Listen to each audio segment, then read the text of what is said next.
Welcome to It's All About the Questions, where learning to ask the right questions can help you achieve lifelong success. Now, here to help you ask all the right questions is award-winning author, international speaker, and business strategist, Laura Stewart. Good morning, afternoon, and evening, everyone, and welcome to the show today. So excited, as always, to be here with you. And I just realized just before it said, and here's your host, Laura Stewart, that I forgot to put my Plexicam on today. And for those of you who have been watching my show for a while, you'll know that I love this Plexicam, and it takes my camera and puts it to the middle of the screen so I don't have to look strange while I'm looking all over the screen. So we're just going to kind of go with it, because one of the things I teach often throughout this show is, we tend to worry about things that really don't matter to the levels we think they matter. And we sometimes don't focus on the things that really do matter as much as they should matter. Okay. And I hate the word should, but I think in this time, it's really kind of appropriate. So forgetting about the Plexicam, forgetting about where my eyes go, for those of you who are not listening to the audio only, you are watching this live stream or watching the recording of the video of the show, because we do this both video and audio only as well. I've got an incredible guest for you today, who's been on the show before, back when I was on broadcast radio. And this is her first live stream show with me. And I'm excited because I've been doing some projects for Marcella for a while, and I've been volunteering a lot with some different things that she's had going on, because I really believe in something that Marcella Allison truly deeply believes in, that the best way for women to close the success gap is to help each other. I've been very fortunate throughout the course of my life to have amazing mentors, both women and men, who have helped lift me up, guide me, kick me in the butt when I was heading down a path that didn't make a lot of sense, but to me it did at the time. But they taught me new questions to ask. So I'm going to bring Marcella Allison on camera today, and we're going to talk today about how women, and you know what, if you're a man listening to the show, men can close the success gap as well, and why mentoring is something critically important to success. So let's bring Marcella onto the show, who, oh my God, I just love seeing you all the time. And I know we're like deep diving in you and I a lot lately.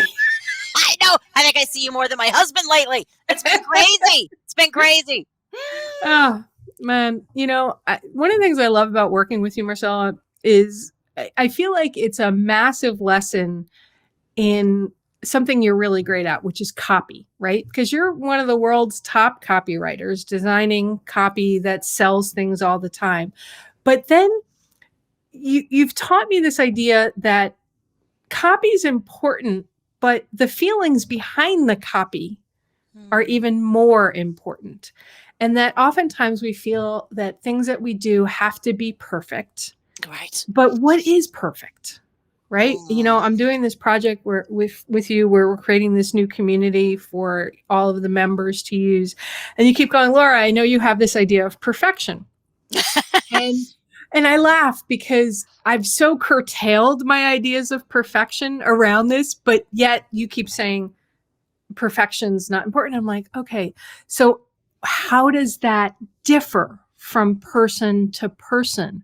And what does one person think of as perfection and another? And how can we meet and in its own way close that success gap so that everybody's on the same page? So what I'd love to do is start out today's show talking about this idea of success gaps and why it's important for us to know that.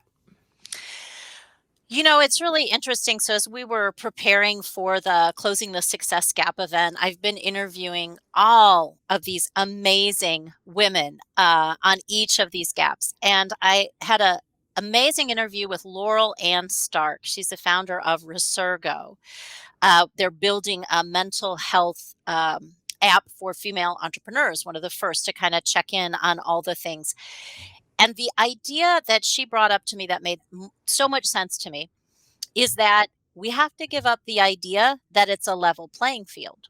It simply isn't, right? All the data shows, men have more access to capital, they have more access to mentors. Like, we could just go through all the things. But here's the thing, we never give ourselves any grace for that.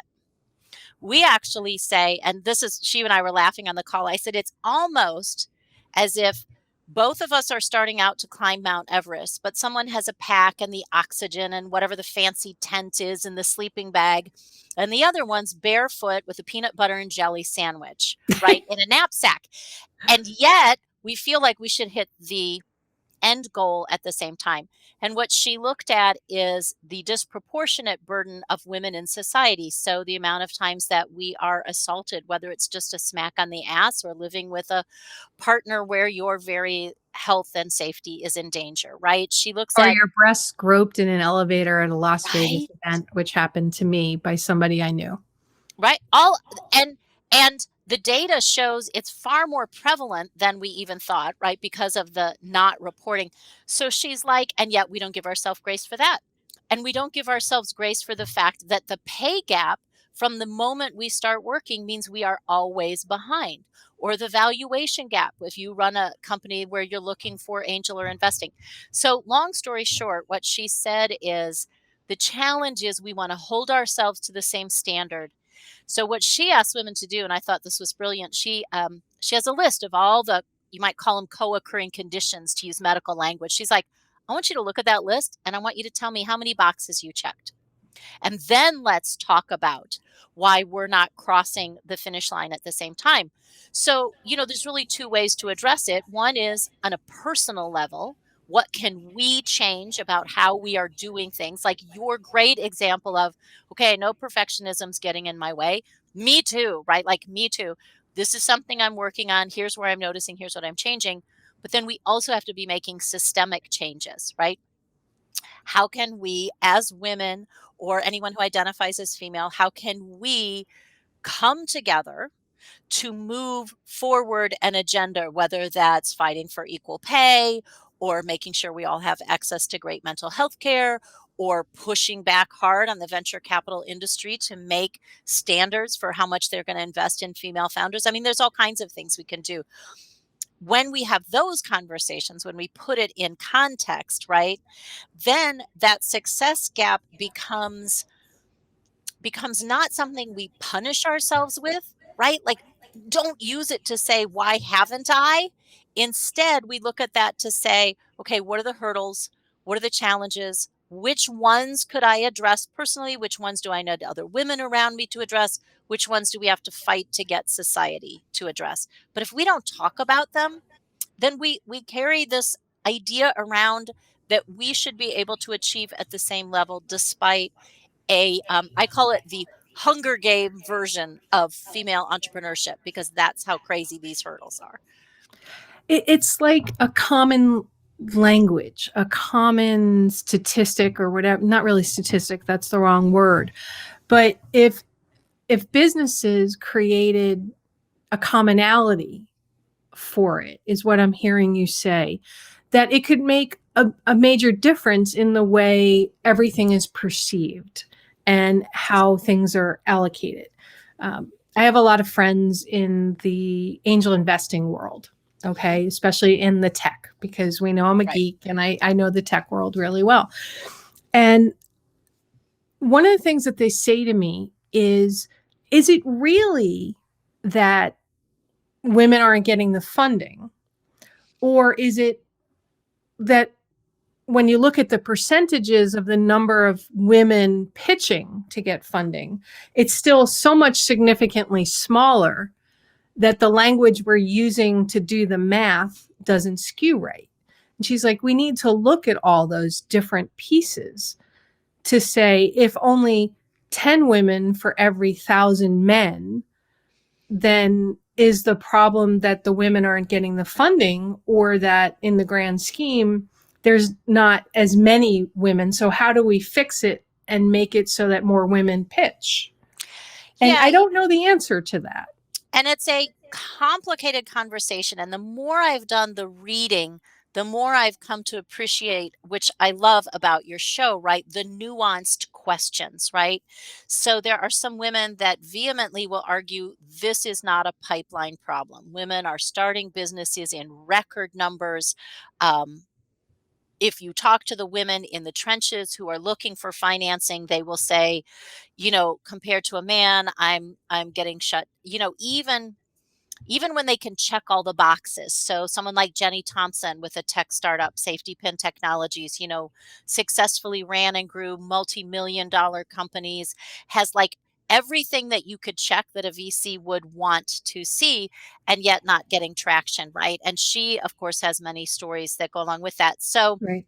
she said something interesting to me, which is, she went down another question, which is, she said, now I want to know, I don't want to know just dollars. I want to know not just, here's how many venture capital dollars women got versus men. I want to know the deals. Did you just do one big deal like with Bumble? And so now you can say, hey, 50% of our fund went to a female founder. She's like, Right. yeah, that's a one rabbit study, as my friend used to joke, Yeah, that's right? a total unicorn study too, on Yeah. top of it, using the VC world Right. terms. But the other thing that you brought up that's really interesting. So again, I love each of these gaps, multiple nuanced, multiple questions you can dive into. And so what happens is you're right. We've got to have these conversations to figure out what's the next step. What's the next action we would take? So there's a woman who looked at the pitch process itself, and she discovered it was heavily biased against women, no matter what she did, right? There's the study, the one that always gets my dander up, as my grandmother used to say. The exact same pitch narrated by a man versus a woman is more likely to be funded if the narrator, as Winnie the Pooh used to say, is a man. Right. So she came up with an interesting idea. She said, what if we removed the pitch process? What if I basically make this all analytics driven? And then the big reveal is actually after you've decided, like, this is one of our potential top 2 investments. Then I'll let you know that it was actually, a woman behind curtain number 1 and not a man. So if you use the data to ask the questions like you do, then the solutions can get really interesting. Like, oh, what if you pitch at the end instead of the beginning? What if basically I'm like, that business plan that you guys just loved, that you were all over like butter on a roll? Let me tell you, that was a woman, right? And then they're like, and now all the objections are gone, right? You can't. Right. Jenny Thompson had this great line. She said, she had so many great lines. She's salty. I love her. She said, don't ever give them an exit ramp, because they're looking for an exit ramp. So we have to be beyond perfect not to give an exit ramp. And I think that kind of challenge that we're facing is what we have to begin to pick apart. And, venture capital is just like a teeny tiny piece. Women aren't going to banks for funding, right? Again, bias. But there's one area where we crush men when it comes to funding. Where? Crowdsourcing. Turns out people believe women are more trustworthy. So, when you do like a Kickstarter crowdfunding campaign, they're trusting you to do what you said you were going to do, right? Like either give them the thing or, like if it's clothing, that you're going to get the first bag or whatever the thing is. We perceive women as more trustworthy. So it's one case where bias works for us. We do better at Kickstarter and crowdfunding campaigns. When you were just describing all that, I flashed back to interviewing a journalist by the name of Jennifer Strong. She works for the MIT Technology Review paper, which is the magazine that's the oldest technology magazine in the world. Okay, it's over 100 plus years old. And she has, she hosts a podcast that is all about AI and machine learning. And I titled the article Strong versus the Machine, right? Because one of the things she talked about when I was interviewing her was this concept of how AI drives so much of the decision making, right? So before you ever get, if we're talking about the money key, right, which is all the financial stuff, before you actually get to those VCs, they've probably run most of your stuff through some artificial intelligence thing that says, okay, this will work, this won't work, whatever, right? Before you get to somebody's kind of cleaned through it, like they do resumes. And she did in her last season's episode, she actually created, because of course she's at MIT, right? So this Right. stuff's really easy for them to get to. She created an artificial avatar of herself. So she's not her, but all of the behind the scenes is actually her. But it's the language cadence and the personification about how the AI reads it read more male and something else. And she passed through all of these gatekeeper kind of levels. Yep. And then they're like, oh, wait, but you're not. Mm-hmm. And now, because of that, they're realizing that so much of the artificial intelligence that's created in the world that is actually running stuff that people don't even realize, saying, well, our business is successful because we have this kind of person in the CEO role, the CIO role, the CFO role, or these lower level staffing positions. And then that AI looks and goes, well, that person is male, they're in their 40s. And so it looks for a match. So it looks for that match because it's been successful, not knowing if it would be more successful to have something different. So when you look at that, how do these growth keys of like money, leadership, growth, self-care, caregiving, and mentoring factor into how we can change the status quo that might be blocking greater success?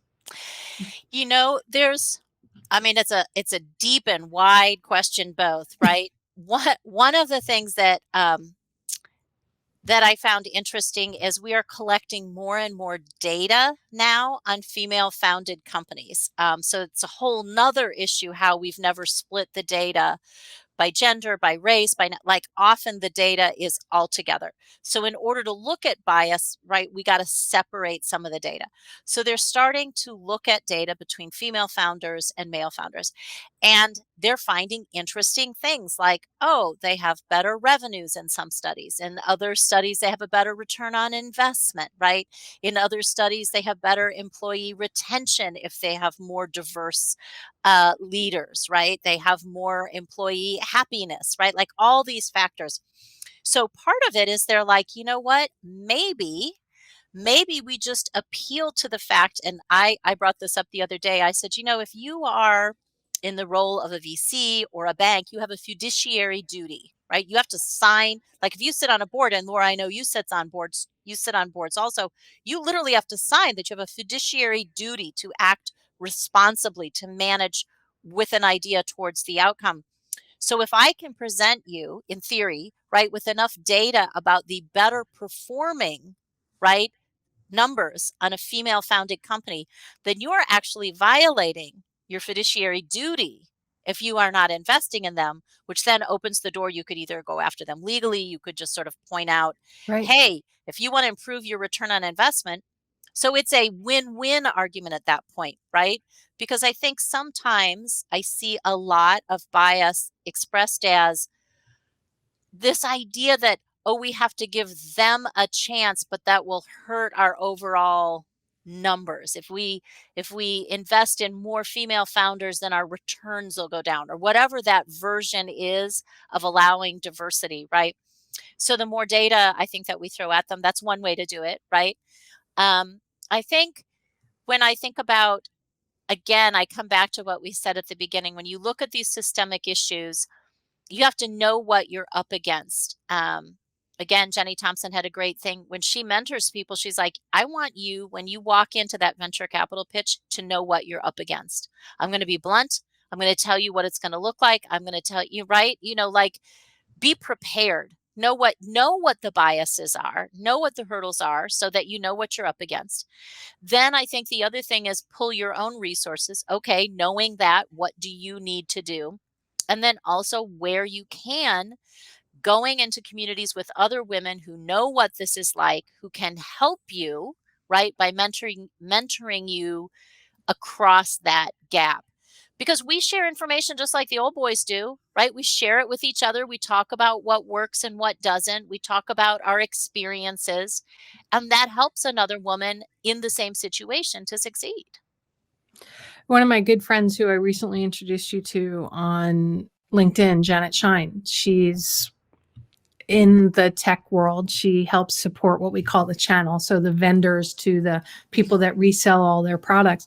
A big proponent of mentoring, of saying, you know what, I may have been the senior VP or the channel chief or the CEO of a major corporation, but that doesn't get rid of my responsibility and want from her heart of forgetting everybody else along the way. It's like, you can't. There's people you need to lift up and bring. And I've seen her just stop everything she's doing to help some other woman in the channel, or not even in the tech world. Just somebody reached out to her and said, I'm struggling and you've been so successful. Can you give me 30 minutes of your time to just help me with my thinking around whatever's happening? And she will drop, whatever she can, she'll, okay, I have time here. Let's spend the time to do it. And it's made a huge difference. Right. I mean, I've mentored tons of people along the way, people starting businesses, people selling businesses since I've sold a business successfully, people who want to be authors, people who want to start a podcast or be on broadcast, whatever they want to do. But it's not that easy. Right. I mean, I was just listening to what you were talking about with, the data, and Jen and some other people, the founder of Bumble, she mentors a lot of people. That mentoring relationship is not just about having a conversation with somebody, though, is it? That lifting up. Yeah. I think the mentoring model is changing dramatically, which is one of the things we talk about a lot. So for years, we had this idea of a top-down, I would say guru-based, I used to call it the Yoda model of mentoring, right? This be-all knowing person who is going to creature, yes, right on your back, telling you exactly what to do. I mean, imagine that. Remember when he's sitting on Luke's back and he's telling him step by step what to do? The truth is, that's not scalable. We know after the hashtag #MeToo movement, the few men who were mentoring women, many of them stepped back. So we lost even more mentors because they were afraid of a false accusation, a backlash, whether it makes sense or not. That's the fact. That's what Lean In found out, right? Their research shows. So we have fewer mentors willing to mentor women at the highest level who are men. And most of the people at the highest level, like it or not, 17-1, right, are still men. So if you're relying on this top-down model, the chances of you even getting to someone, getting them to agree to mentor you, right? And the other piece of it, the idea that they would be all-knowing, that they would be this Yoda, right? Well, I know some things about some things and absolutely nothing about others. Like, Laura, you can testify. If you come to me for mentoring in tech, you are in a world of hurt, right? A world of hurt. So again, the idea of this all-knowing being is kind of going away. And instead, what we're replacing it with is two models, which I like. One is by Dr. Kelly Ann Rockmore. She created it at the university level. She calls it network mentoring. So instead of going to someone and saying, save me, tell me, you go with a specific ask, just like your example. Could I have 15 minutes about this topic, right? So I came to you in the very beginning and said, I have to evaluate the platform we're going to use for mentoring. This is not my strong suit. I don't know how to make this decision. Can you give me some mentoring? Right. And that's how I pulled you in around how to make this decision. Sucked in. You got sucked in about like what platform to use. You can build a map of your gaps. Where are you lacking? Where do you need mentoring? But instead of looking for the holy grail of one person to fulfill all that at the highest level who's going to be your mentor for life, you instead start to fill in piece by piece. Oh, that's something I can ask Laura about. But then there might be another gap, and I might go, like Angie Coley recently came on our team because she has so much experience with Jeff Walker running launches, and we're in the middle of a launch. I'm like, hey, Angie, could you come mentor through the, right? So whatever those pieces are, you think of it as the best person for that piece. The other model, and this is research out of Lean In also, they found that one way around this, men don't want to mentor young women because, oh, what if I get falsely accused? One way around that is to stop the idea of top down, because that is a power position. And instead, they're encouraging men and women to mentor each other. So a young woman might mentor a senior executive male on what her reality, her situation is like, how she perceives the company, things that would make her feel right. Like she can mentor this way, almost around her experience, diversity, what he is missing, and he can mentor this way around skills, maybe around introductions to other senior executives who might help her. But it's not seen as this father figure or even a rescuing of a damsel in distress. It's seen as a partnership. And that kind of takes some of that toxic power, I would say, out of the equation. So I think when it comes to mentoring, we have to be willing to expand our definition and look for new and different models for the world that we find ourselves in today. I remember when Oprah first met Maya Angelou. She was at an event, and this is before Oprah became Oprah, Right. as she's known, right? And she just said to Maya Angelou, who she just loved and worshiped, kind of thing, can I have 10 minutes of your time? I just have a few questions to ask you. And at the end of the 10 minutes, she said, I'm done with my 10 minutes. I want to thank you for my time with you. She didn't get all of the questions answered that she wanted, but she had only asked for 10 minutes. And Maya they became lifelong friends, like mother-daughter, but beyond that, because of that respect of somebody's time, respect of somebody's knowledge, and this idea that I have a question. Can I just get that answered? Right. And not trying to take more advantage of Right. it.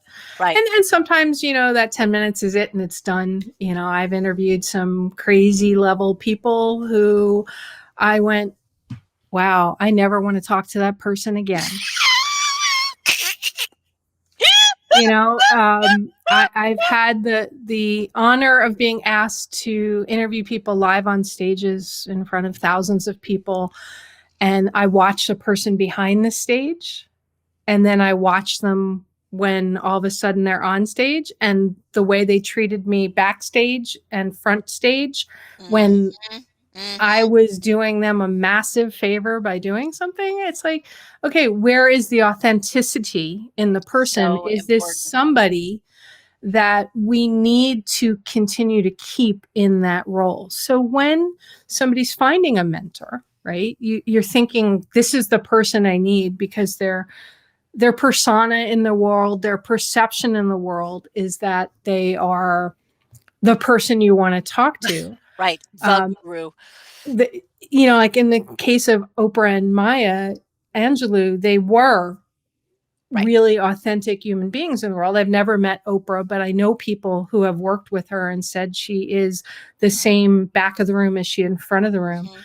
How does somebody reconcile that and determine perhaps in advance, or maybe you can't, that who you're reaching out to may not be or is the right person? Did that question make sense?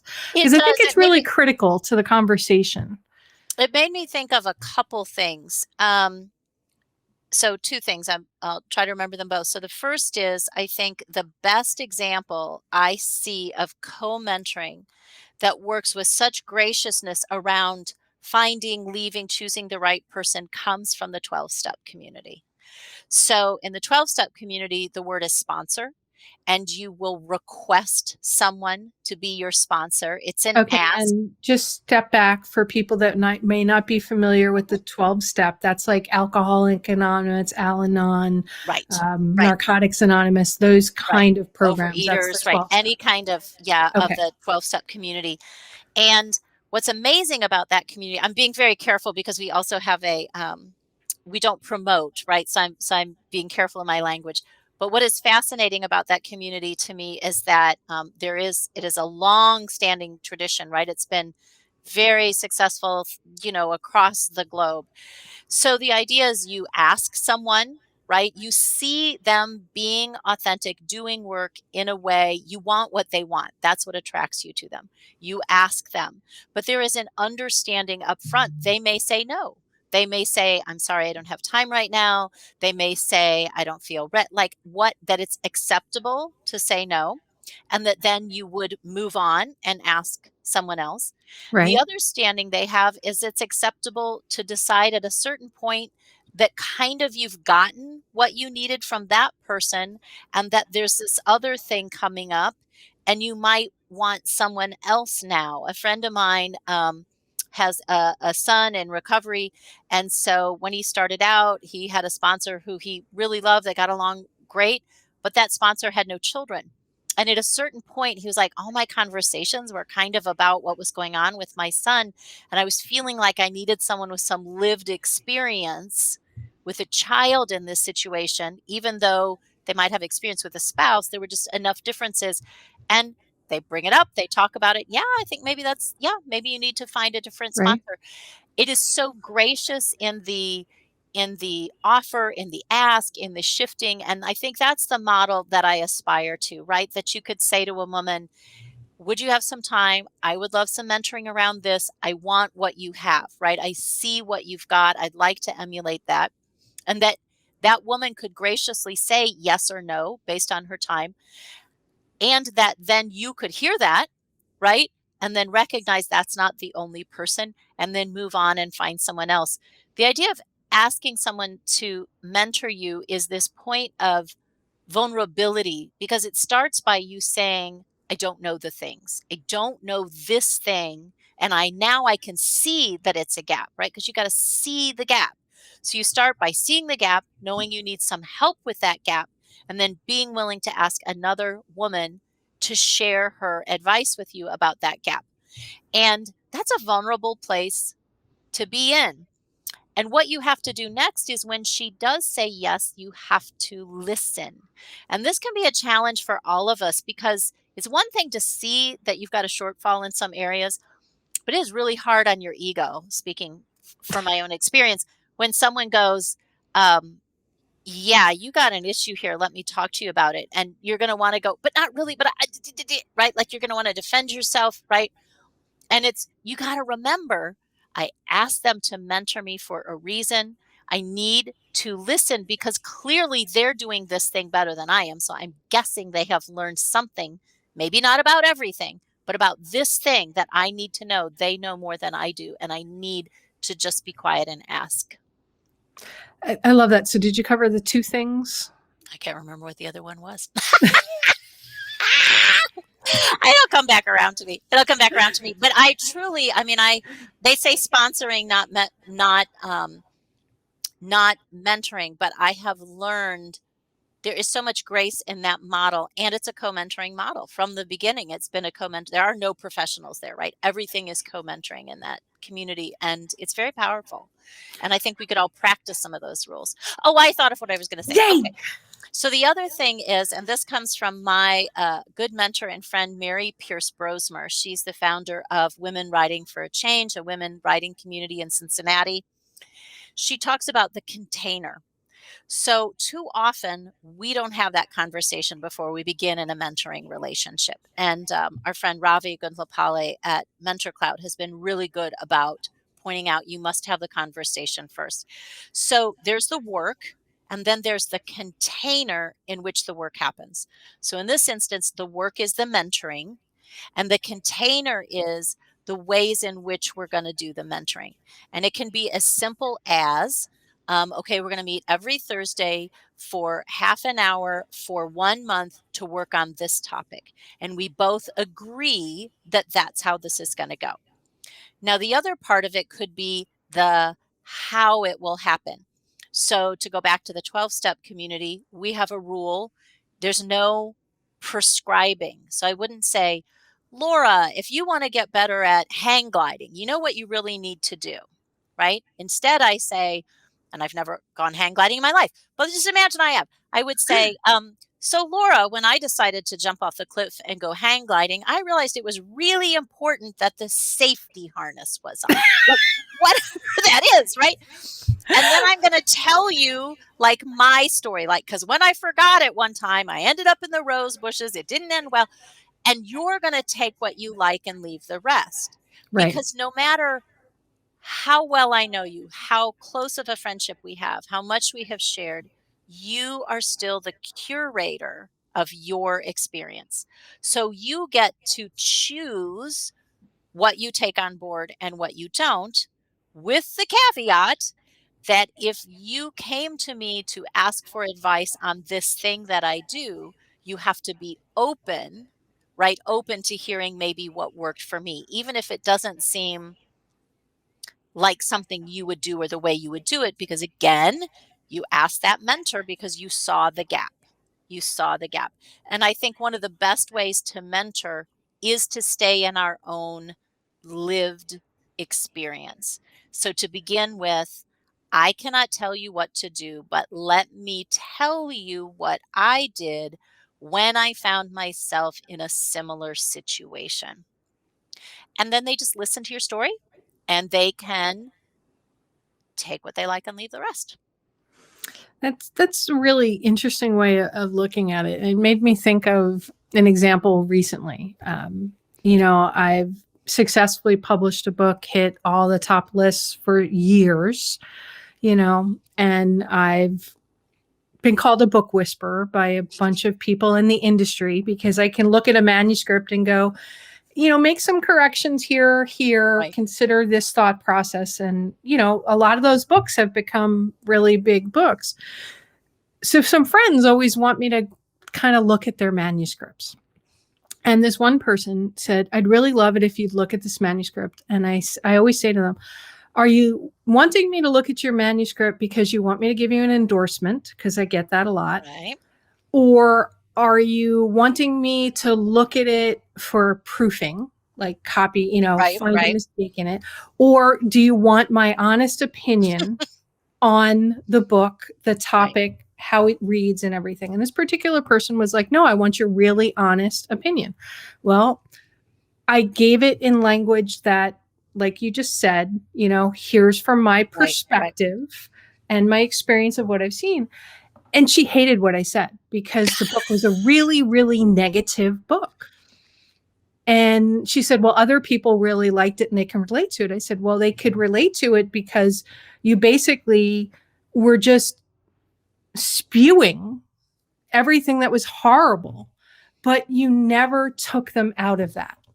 You left them in the dark place. You left them in the dark place, and perhaps it was very cathartic for you.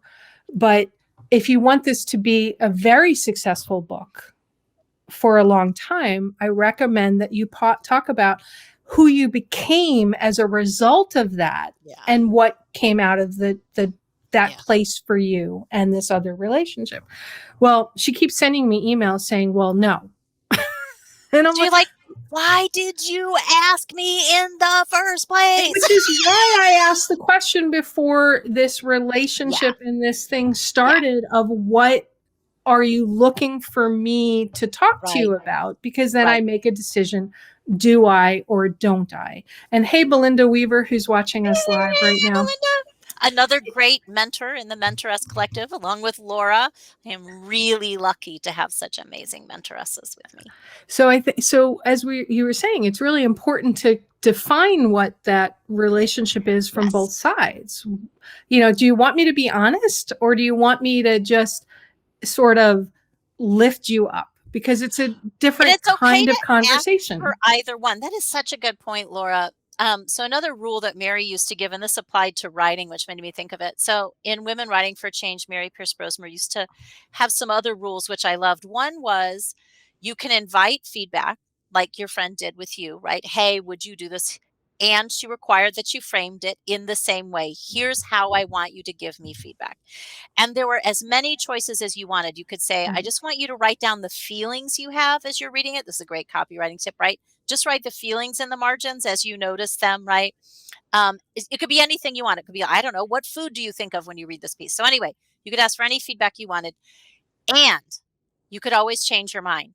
So if you are self-aware enough, and this happens to any creative, I think, when someone starts to give feedback and I literally am noticing I can't hear this, and this sometimes happens between one of my great mentors, David Deutsch, a fantastic copywriter, he would be giving me a lot of feedback. I would have asked for it, and I would realize that I didn't have enough emotional distance from the copy yet, and that I was getting stressed out and I was getting more and more defensive.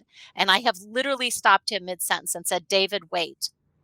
I realized I'm not ready for this yet. I can't lean into it. My brain is just going, I just spent 3 weeks on this copy. I cannot go back and rethink that. Like, I am not ready. I need to change the rules of this. And sometimes I'm like, you know what? I need 24 hours. I'm not in a place to hear this because I don't want to waste his time, right? Another situation we've had, which was great, which was mentoring, is I would say to him, hey, can we brainstorm? And David would say, yeah, that sounds great. But he is such a great thinker of objections, which is one reason why he is a killer copywriter, right? So it'd be like I said, David, you know, I'm thinking we should have peanut butter and jelly for lunch, but let's brainstorm some other sandwiches. What do you think? Before I could get him to brainstorm, he'd say, well, you know, peanut butter has a lot of calories. Like, well, you know, we only have the chunky kind left. Well, you know, the jelly's going to like he would be going through this whole thing. I'd be going, no, I don't want to evaluate the choices. I want to talk about the 12 different sandwich choices we should have on the platter. I don't want to talk about why peanut butter and jelly isn't the right one. And I would have to kind of redirect to say, Right. this is the kind of feedback I want. And then he would go, oh, right. Sorry. Okay, so we're not in evaluating mode. We're in brainstorming mode. Same thing with mentoring.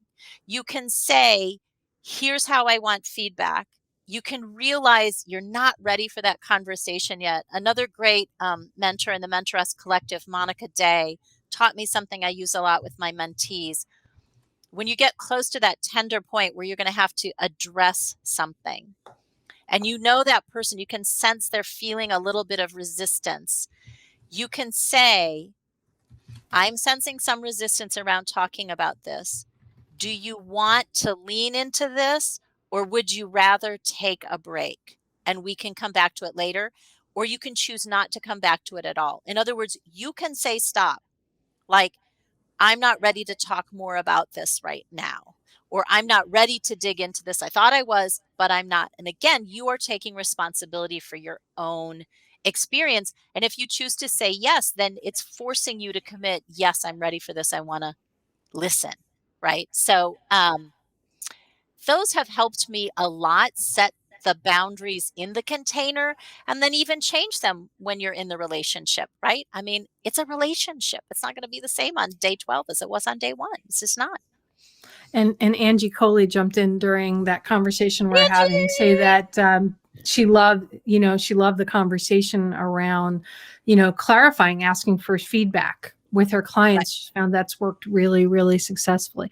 So we're starting to get towards the end of the show. We still got some time left and everything, but I want to talk about the event that you're doing and the work that you're doing. You founded the Mentoress Collective, formerly known as the Titanides, and you're running an event that's coming up next week called Closing the Success Gap. I thought it was further away. I'm joking. and for those that have been watching the live stream with the video or watching it recorded with the video, you've seen at the bottom of the screen, I've put up the URL, which is closingthesuccessgap.com. This is a conversation that I've not really seen anybody in all the summits and all of the events talk to this specific event.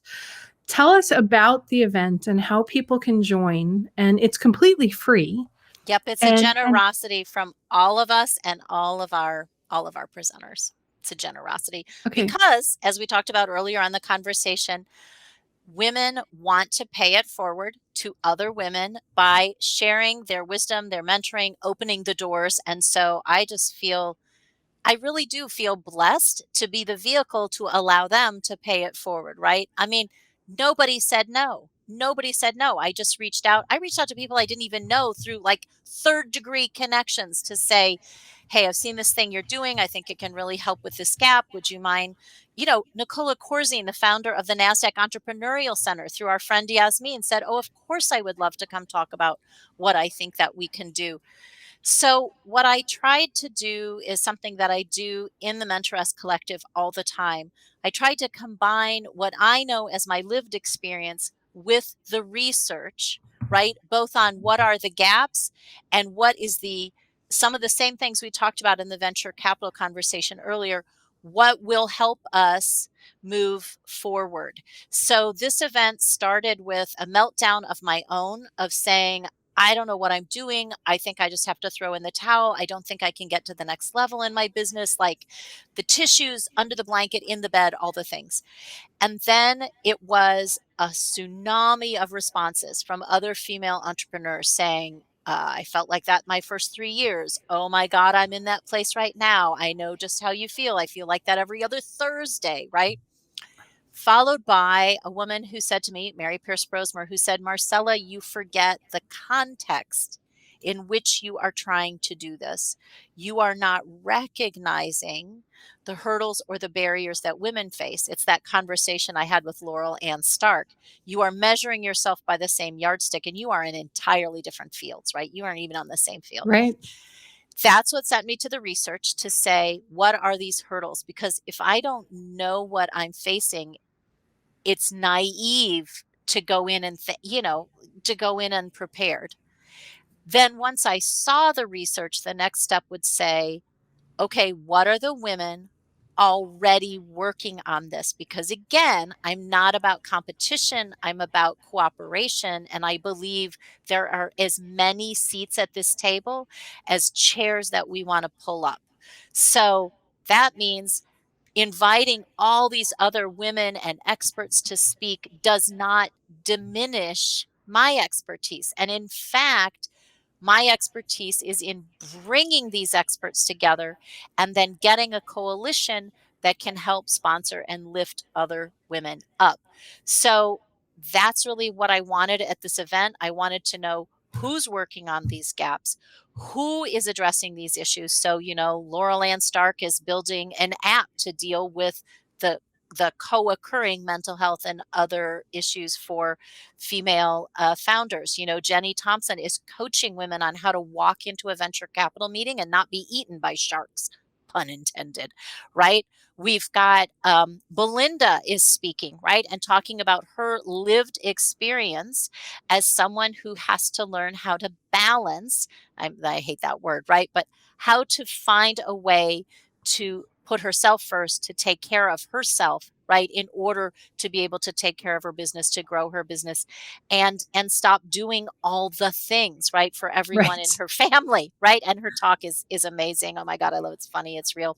Angie is speaking, right? And Angie is talking about what it's like to really risk growth, right? When it would be so much easier to stay in your safety zone. And what happens when you risk that growth? What is your mind going to start to tell you? What are the feelings you're going to experience? Like, how can you walk through that immediate reaction that goes, oh, wouldn't it just be easier to play it safe, right? Because if we do that, then our businesses don't get bigger, then we don't get bigger, then we can't grow. Oh, Belinda, I love that. Work-life harmony. That is the best.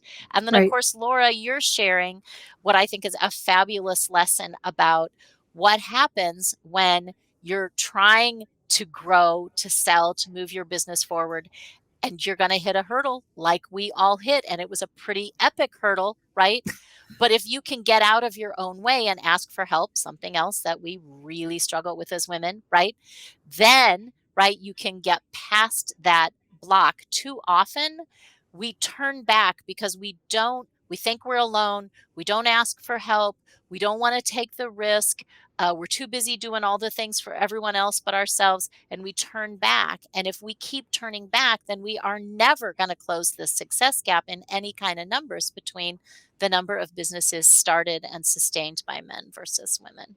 Right. And one of the things I share in my presentation for the Closing the Success Gap event was, what's the one most important thing that I've found that can help you grow your business and make it ready for sale, in addition to my best and worst moment, which is a very I love that. interesting. I'm glad you got to watch it, because you haven't told me yet what you thought about it. Oh, So I was I'm up really till happy 1 about that. a.m. last night. I binged. It was like my Netflix binge of There you all go. of the presentations. I All right. loved So it. how do people find the event? We've got the website, Yep, closingthesuccessgap.com. closingthesuccessgap.com. When They they will. sign up, they get something. Yes. So when you sign up, we took all the research. So in copywriting terms, problem solution. So we give you the definition of the hurdles and the problems so that you know very clearly what you're up against. So you can download the research report. It's just called Closing the Success Gap for Women in Business. It will give you just a survey of the landscape, not even extensive, right? This is sort of what I could do in 2 months of, here's the hurdles that women are facing, and here's the data on male versus female entrepreneurs and freelancers. What does this gap look like? Because you can't go across it if you don't even know where you're walking in the dark, right? Right. Then the event itself is inviting women, about five per day. Some days we have more, some days we have less. Addressing each one of these gaps. We're going to go in and out in 90 minutes because, as Angie Coley pointed out, we are really busy. If you are a female founder, you are doing all the things. So 90 minutes, noon to 1:30 Eastern. We're going to have the replays available because, again, women are doing all the things. So come on your lunch hour, participate as you can, watch after the kids are in bed. If you don't have kids, watch whenever you can, right?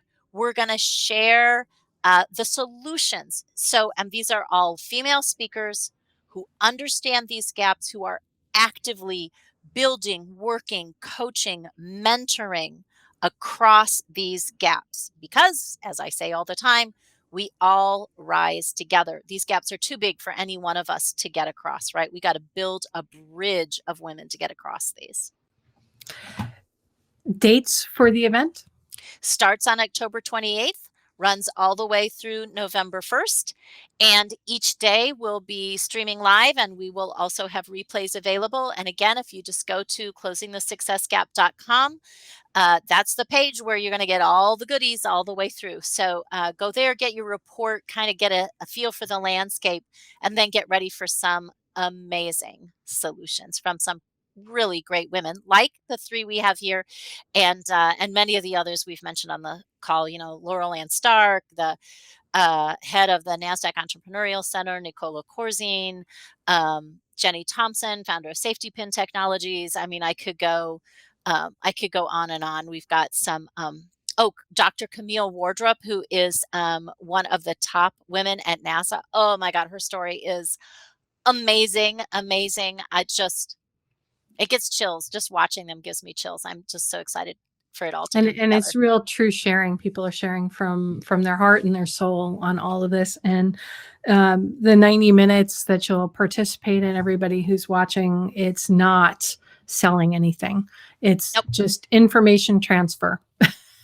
And almost everyone brought a resource, right? So, you know, sometimes it's a report, sometimes it's Nicola Corzine has got like a wealth of stuff she's sending us from NASDAQ. So there's just tools, right? Lots and lots of tools, but the whole thing is free. So both the speakers are speaking for free and the tools they're giving away are free. That's awesome. All right. So once again, the dates of the event. Starts October 28th, runs through November 1st, 5 days, 90 minutes, that, as Angie reminded me, have changed some lives pretty dramatically in the Mentoress Collective. And I'm fully expecting the same thing will happen because, as we know, right, this kind of mentoring, this kind of specific gap-focused mentoring is what is missing so often for women in business to help them move forward. And so we are all about delivering all the mentoring to move you across these gaps. I love it. So again, everybody, you're going to go to closingthesuccessgap.com and sign up, and you'll get emails when new things are posted, Yep. and you can go to the landing page and download the report. It's readable. It won't put you to sleep. I promised. I'm a copywriter. I didn't write it like a researcher. In fact, full disclosure, I am not a PhD researcher, right? This is me reading the studies and making sense of them for myself, right? As a woman in business, what does this mean to me? What does this mean about how I want to change things? Yeah, it was quite eye-opening when I read the report when you were first putting it all together. Marcella, last thoughts that you want to leave with my listeners? Anything that I didn't ask you that you wished I had asked you? No, the only thing that that I have just seen so deeply is gratitude. So I am incredibly grateful to all the speakers. I am incredibly grateful to the team, including you, who have donated all of their time. It's over $10,000 in waived fees and salaries to put this on.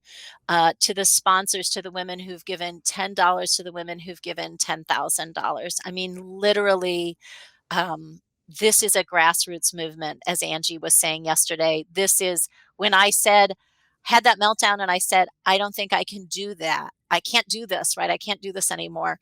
What happened is an army of women showed up. Yes, you can. Yes, you can. Here, what can I take off your plate? What can I help with? Here, take $10. Here, or Carlene Anglade Cole, right? Top copywriter. I didn't get through the phone call. She's like, I'm just sending you $5,000. We'll figure out the sponsorship later. I know that if you pay it forward with generosity, it's going to come back tenfold. Like, go do the thing.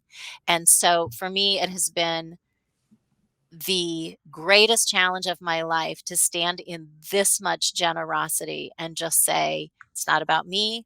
It's about all the women we can help. It's about all the women we can serve. Just say yes, just accept the help and be grateful. Which is what the Mentoress Collective that you founded is all about. It's where it stands in the world. So, Marcella, thank you so much for being on the show today. Thank you for having me. Thank you for all of our mentoresses who showed up. I love you guys. Yeah, it's so great to have the chat going on in the stream while we're doing some different things. So, Marcella, I'm going to be talking to you a lot more as this event goes on and stuff like that. I know we'll try to sleep sometime in between there.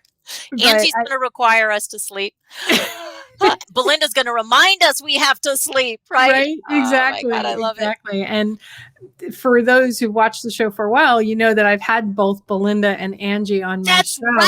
That's right. Because they're just awesome women and individuals that I've met. They're great people on the planet, which is who you are in the world, Marcella. So thank you again for being on the show and for putting on this event, closingthesuccessgap.com. Thank you. All right, everybody go over there. And I really encourage it, not just because I'm one of the speakers or that I've donated a ton of time to this event. Everything that Marcella talked about today, that we talked about today, about mentoring, co-mentoring, learning to ask for feedback, learning to ask for what your needs are, is what's going to be talked about at this event.